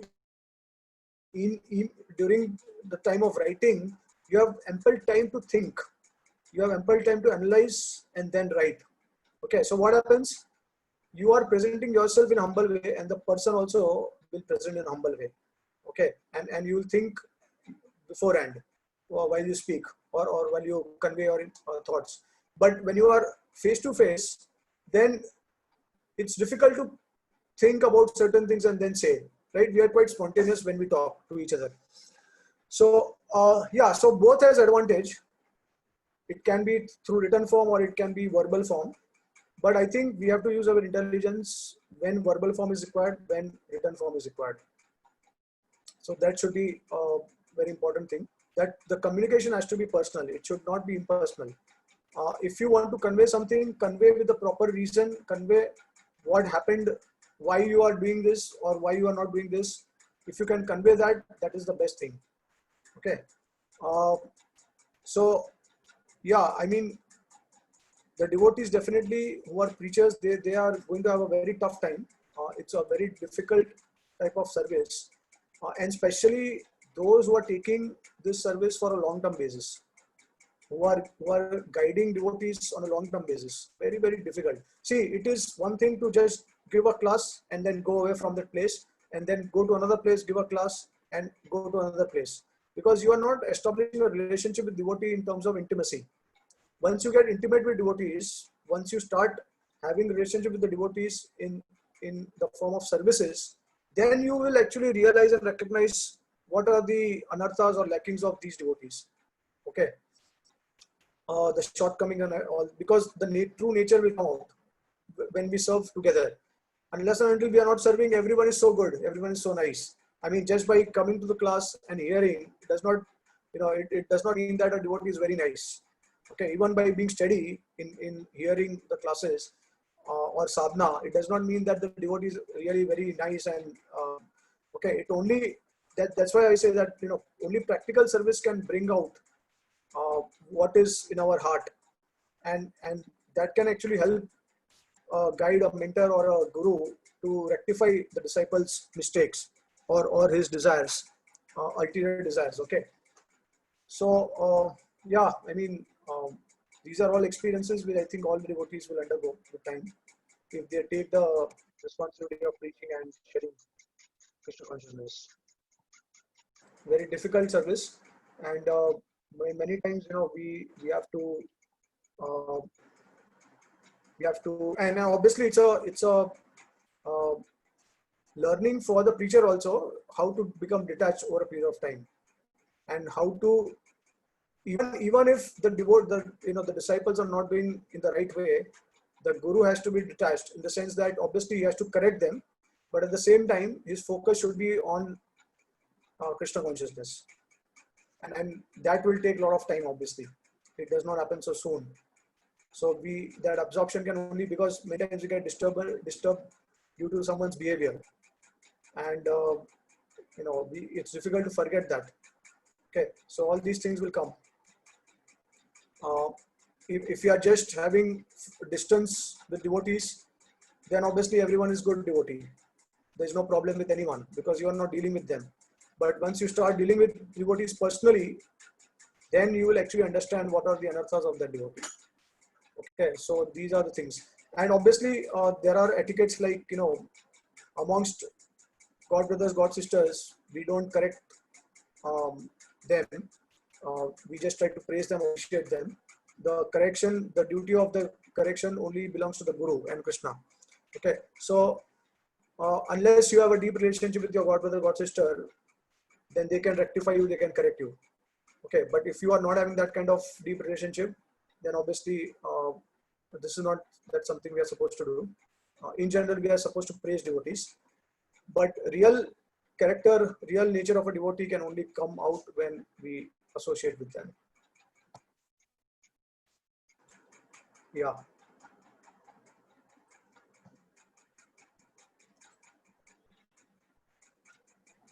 Thank you, Prabhuji. Okay, so next, yeah, Swati Mataji, can you read?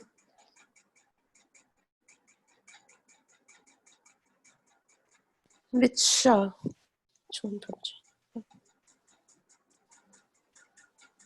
Okay, just before you start, I think something very important that devotees need to realize. A devotee has to, okay, so if there is a preacher and if there is a devotee, okay, so sometimes the devotee may find some faults with the preacher, and they may start thinking that, okay, why he's saying this, why he's behaving like this. Okay, and sometimes the preacher may start thinking about the devotees, that why he's doing like this, okay, why he's doing like that.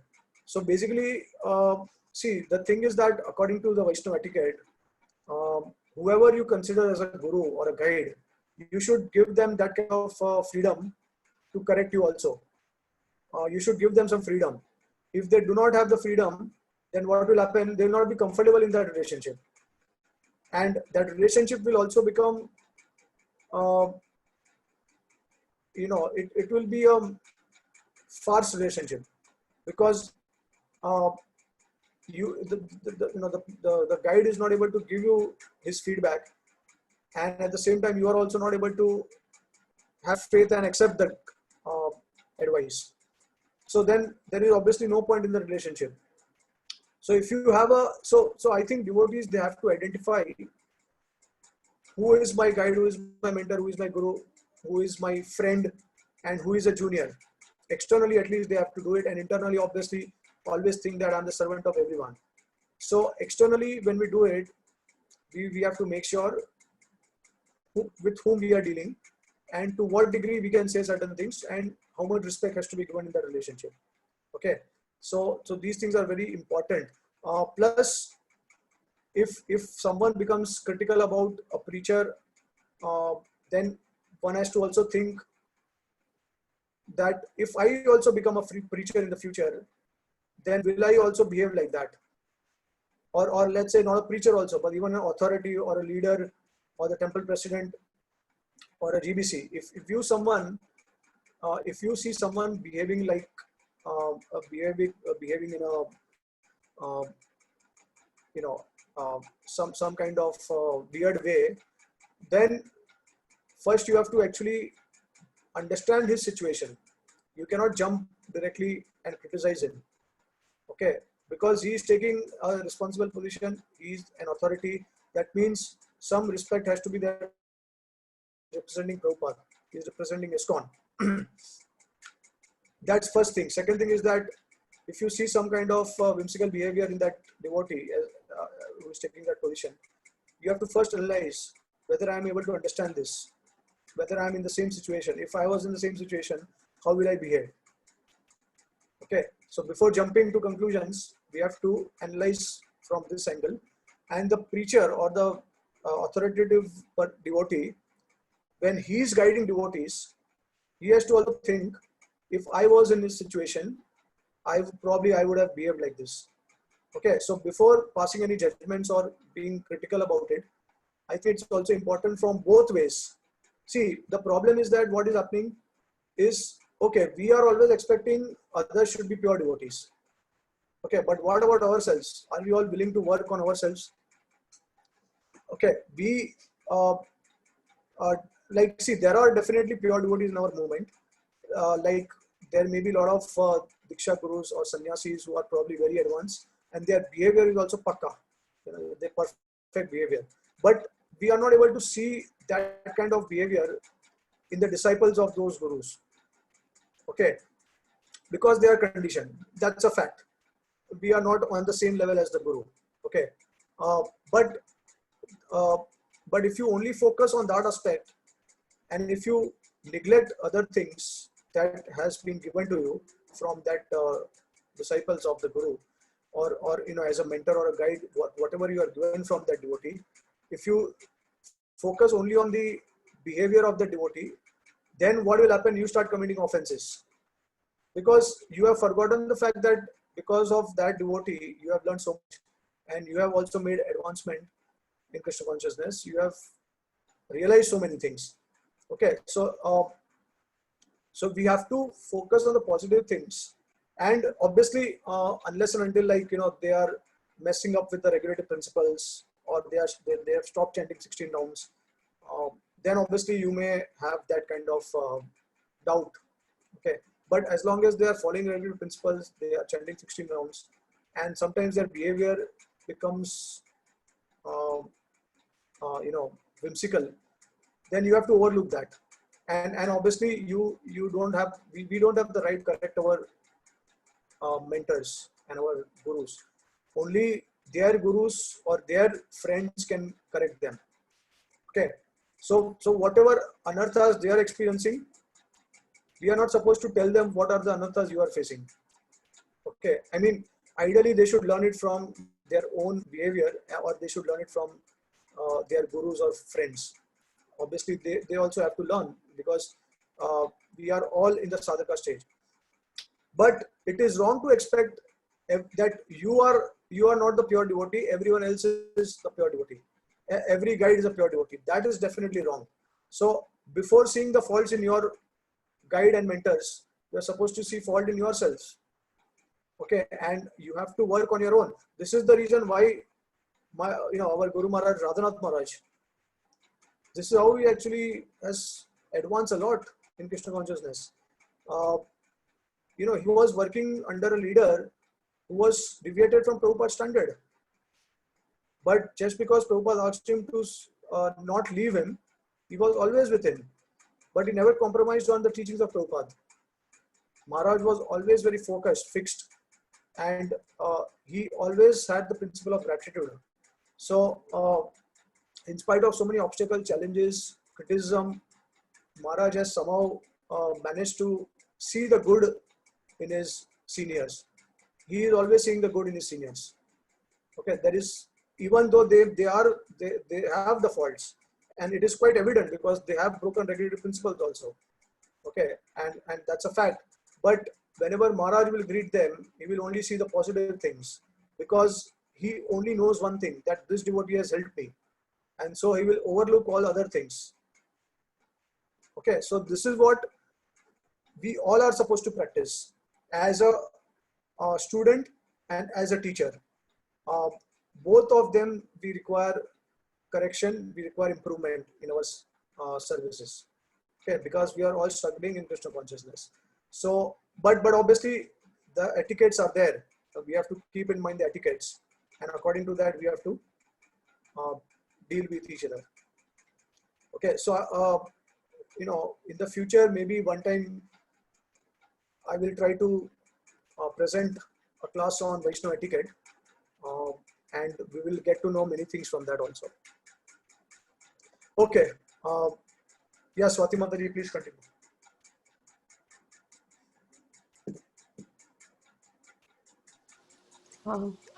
Which one? Can you just let? Yeah, it's Charu. After Too Tejas young. Prabhu, yeah, 10 June. Too young interviews. Is it that one? Prabhupada sat on the Vyasasan. Okay. 10th of June. Yeah, got it. Charu, Prabhupada sat on the Vyasasan and the first question the reporter asked was, what's going to happen to the moment after you die? Before he'd even finished the sentence, Prabhupada said, I will never die. A long pause. I will live forever in my books. Yeah. So 10,000 years, Prabhupada said Krishna consciousness movement is going to spread. And for the next 10,000 years, Prabhupada will be in his books. So this is true. Yeah, so it seems from this that there will be no other Acharya than Srila Prabhupada for the next 10,000 years.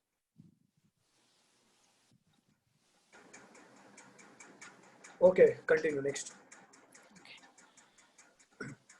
Because Prajapati Daksha was a Grahamedi who wanted to remain in household life, he thought that if Narada Muni could not remain in one place but had to travel all over the world, that would be a great punishment for him. Actually, however, such a punishment is a boon for a preacher. A preacher is known as Parivrajaka an acharya or teacher who always travels for the benefit of human society. Prajapati Daksha cursed Narada Muni by saying that although he had the facility to travel all over the universe, he would never be able to stay in one place. In the Parampara system from Narada Muni, I have also been cursed. Although I have many centers that would be suitable place for residence, I cannot stay anywhere, for I have been cursed by the parents of my young disciples.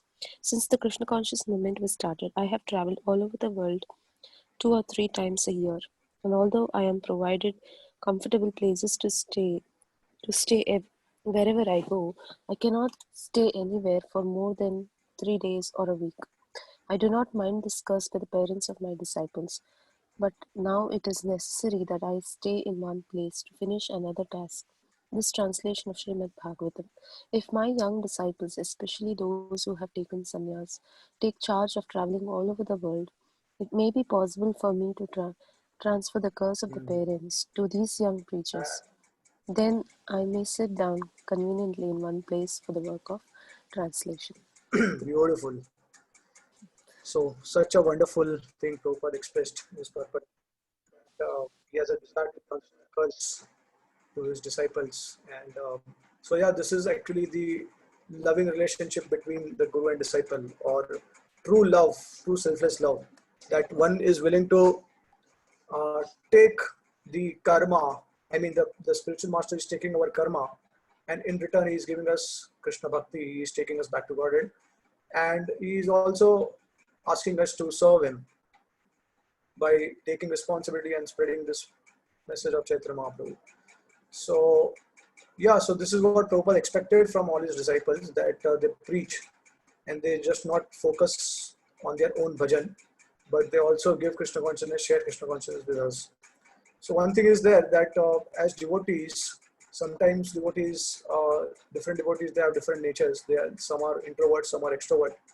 But one thing we would obviously want is that those who are extrovert, they may go a bit introvert, and those who are introverts, they may become a more, they become more extroverts, so that we can actually spread Krishna consciousness in a very, uh,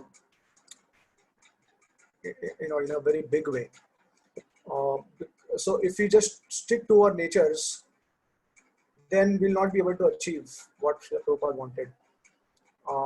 So obviously nature is there, but we have to also recognize one thing, that what is that nature? That nature is coming from the modes of material nature. It is not a eternal nature that we have, right? So at least the desire to preach Krishna consciousness, to share it with others, that should always be there with every devotee. Now they may be introvert, but at the same time they can also share the message with their relatives, family members whom they are comfortable. So they can begin with those devotees, they can begin with those people, and then once they gain the confidence and courage, they can start expanding more and more, right? So we have to realize one thing, that we have to transcend the mode of material nature, or we have to transcend our nature, we have to give up our nature, because the nature itself will become an obstacle to your Krishna consciousness. That's a fact. All these qualities, see, these will become non-favorable for Krishna consciousness. They will hinder you from advancing in Krishna consciousness. All these habits that we have attained from the previous lifetimes, if you do not work on these habits, qualities, they will become detrimental. So basically, it does not mean that, okay, if someone has a nature like this, they just continue with their nature forever. No, we have to do, if we want to please someone, we have to make that sacrifice. Obviously, we do it gradually. We cannot jump immediately, but we start with small things and then we continue, right? So this is very important.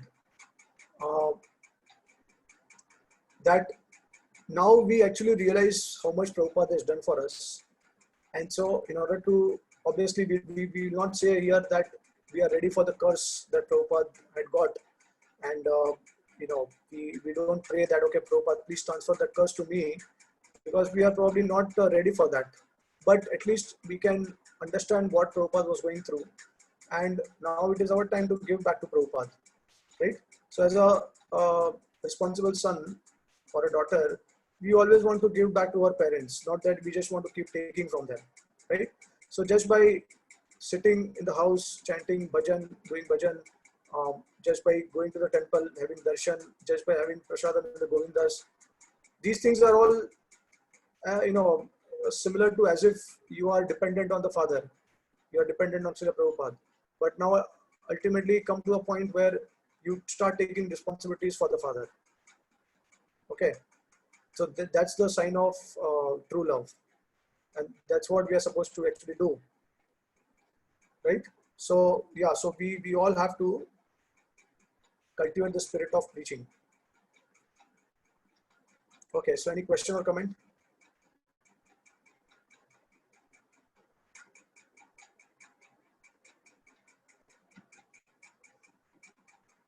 Okay, continue.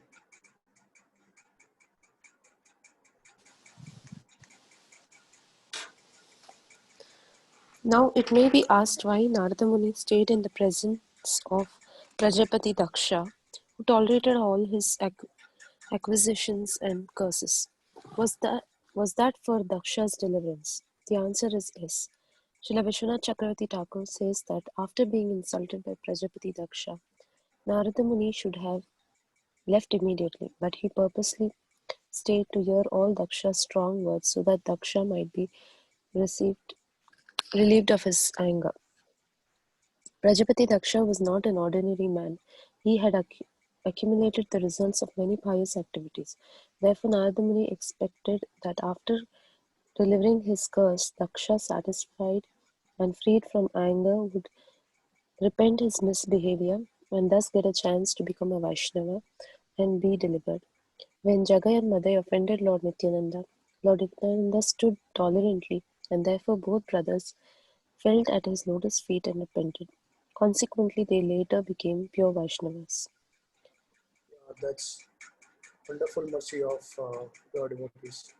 So we can understand the mood of pure devotee, the motive of their,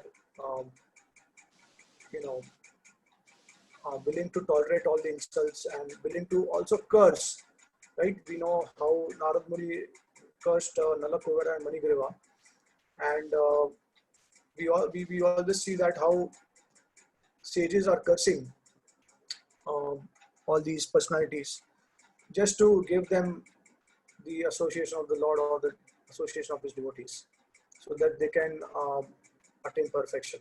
So the goal of any or the desire of any devotee is to make others also devotees. So here it is clearly exemplified by Narad Muni also.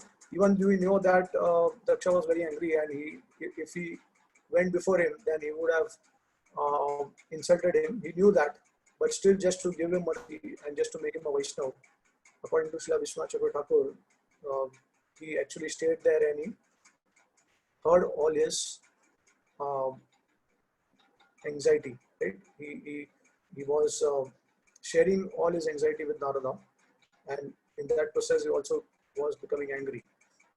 So, so to the fact that he even cursed Narada, but Narada was willing to tolerate all these things just to give them mercy of Krishna consciousness.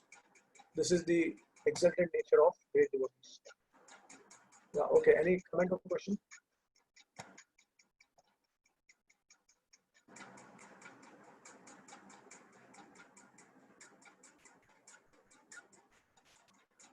Okay. Next one.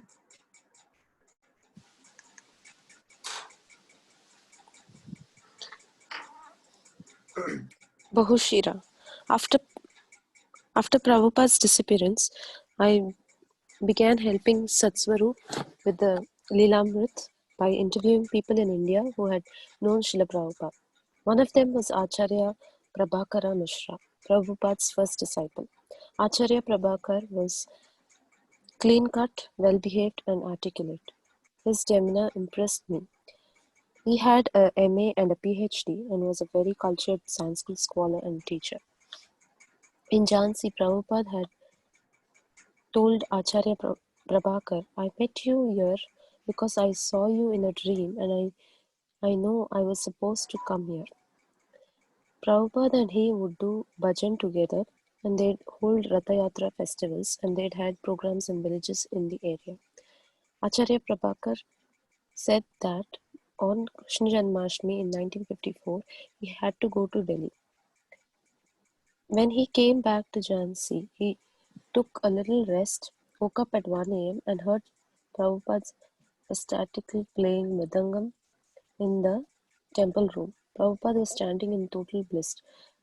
Acharya Prabhakar went upstairs and saw Prabhupada bouncing around the temple room doing kirtan. Prabhupada was wearing a Kadamba flower garland that went all the way down to his feet. Kadamba flowers are very rare in Jhansi, and when they are available, they are usually the size of a golf ball.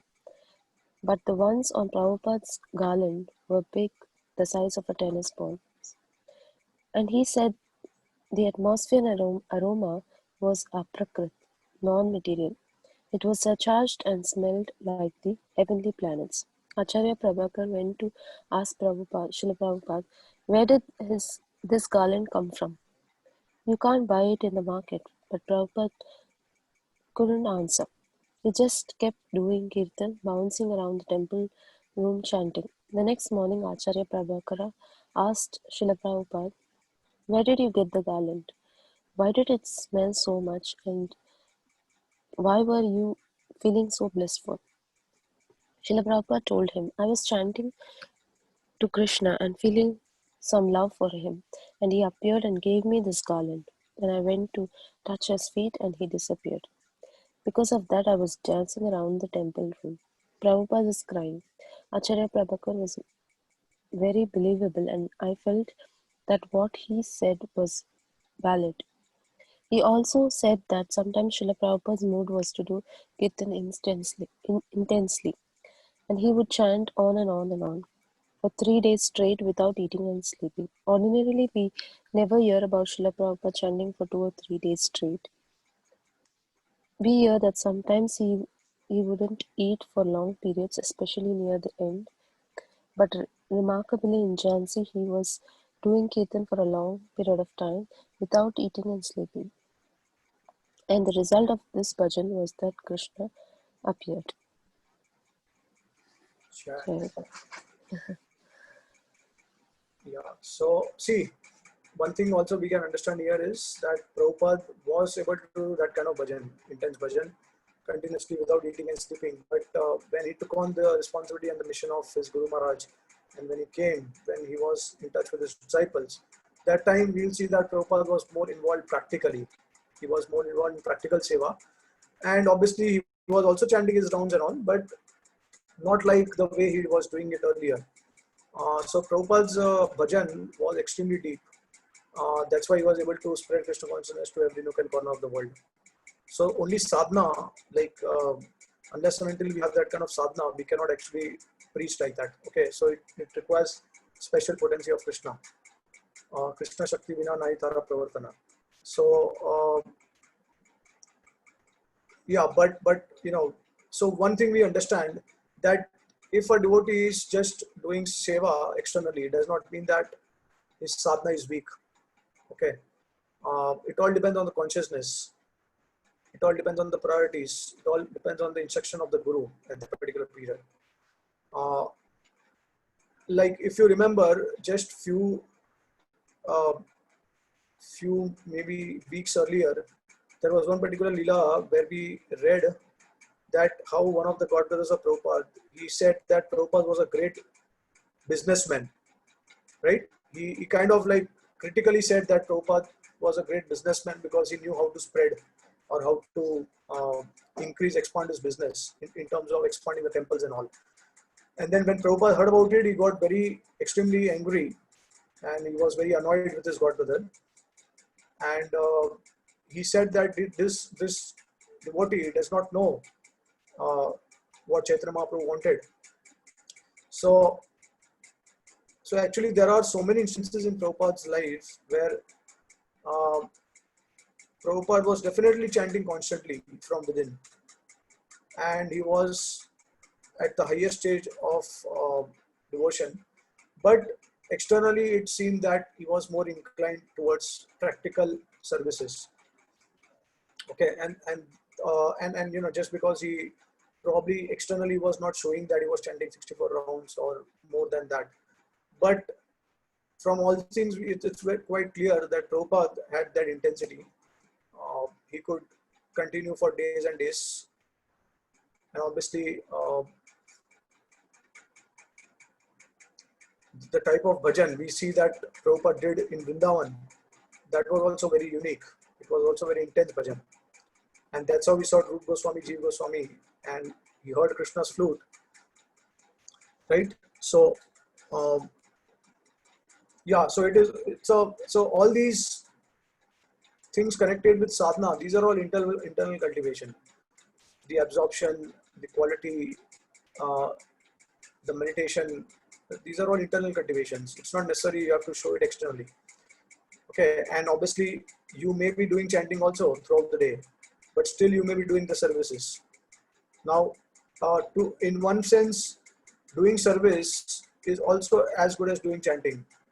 Why? Because either you chant the holy name or you serve the holy name. And while we are chanting the holy name, we are praying to the Lord to engage in service, right? And when you have got the service, so that time obviously you will do the service, but you will also keep chanting. So chanting can never be stopped. We can always chant the holy name internally, but externally we have to also do what is required according to that particular time, and depending on the order of the Guru. So Prabhupada has greatly emphasized this, and even Haridas Thakur also, Chaitanya Mahaprabhu said that you are actually fit to become a preacher because you have achar prachar both, right? You are strict in your sadhana, at the same time you are also having a desire to spread the holy name. So you are the perfect candidate to preach, and you are the best of all the devotees, right? So yeah, this is what is so very important, that we try to balance both things together, and the taste will only come when we please Srila Prabhupada. Okay, if we don't please Prabhupada, taste will not come. You will not be able to advance also. Yeah, and even if we advance, that the only desire we'll have is to please Srila Prabhupada. That's like kind of the sadhya also. I mean, you have the sadhana and you have the sadhya, the practice and the perfection. Like for example, we say that chanting Hare Krishna is the practice, and the perfection of that is also to chant Hare Krishna, right? So similarly, the sadhya, the sadhana is that of trying to follow the instruction of Guru, and the sadhya, at the stage of sadhya also, we will have the same desire. Okay, so that's actually Vraj Bhav. That's the true real mood of Vrajvasi. That in the spiritual world also you see the gopis, they can do anything for Srimati Radharani. They can do anything for Srila Rupa Goswami. They do anything for Lalita Sakhi. Whatever they say, they will do it. And the entire goal of all these gopis is to please Rupa Manjari. We also hear Narottam Das Thakur's prayers, right? Shri Rupa Manjari Pada.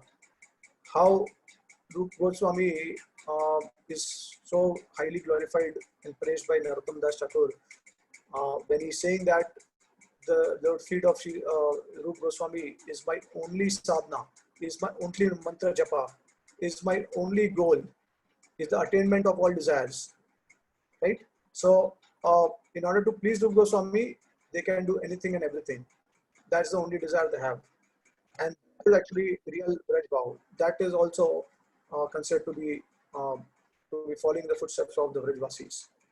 So Chaitanya Mahaprabhu's associates also, when they came to the material world, they have exemplified this principle of whatever Mahaprabhu wanted, whatever, in spite of their personal preferences, they have always satisfied Chaitanya Mahaprabhu's desire. Right? Gadadhar Pandit, he wanted to take the association of Chaitanya Mahaprabhu and he wanted to sacrifice his the vow of sannyas, what it is called, Kshetra sannyas. Yeah. So he had taken a vow of Kshetra sannyas to sacrifice that vow, and he wanted to associate with Mahaprabhu. But Mahaprabhu asked him not to go outside of Jagannath Puri because that's your Kshetra sannyas. You have taken Kshetra sannyas, so you have to stay there and you do your service.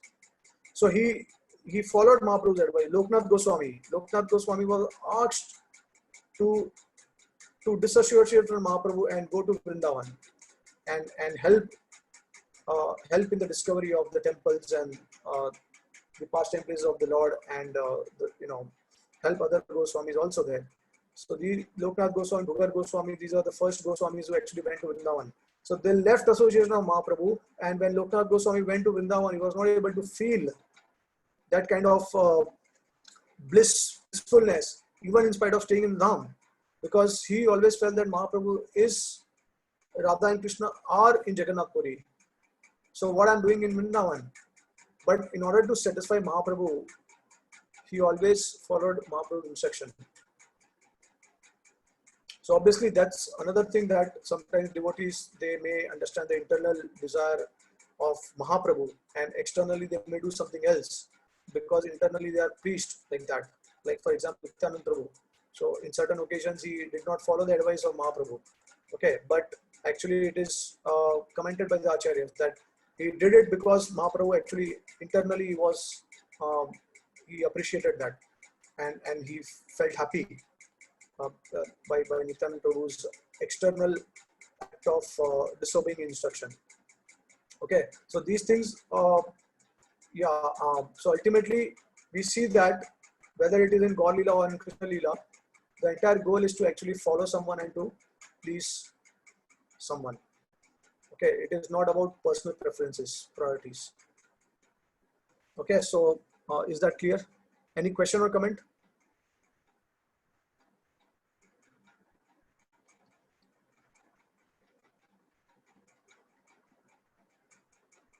Okay, so we can stop here now.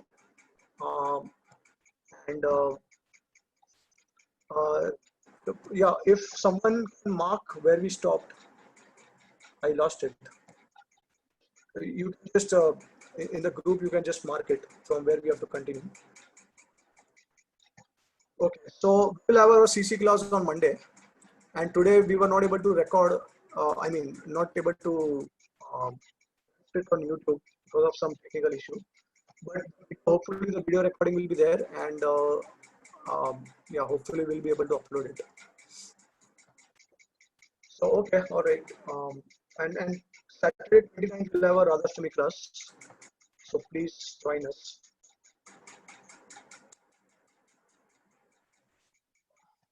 Okay, all right. Thank all the devotees for joining. Hare Krishna, Dhamma Pranam. Thank you, Prabhuji. Thank you, Prabhuji. Thank you. Hare Krishna. Hare Krishna. Okay, I have to just stop that.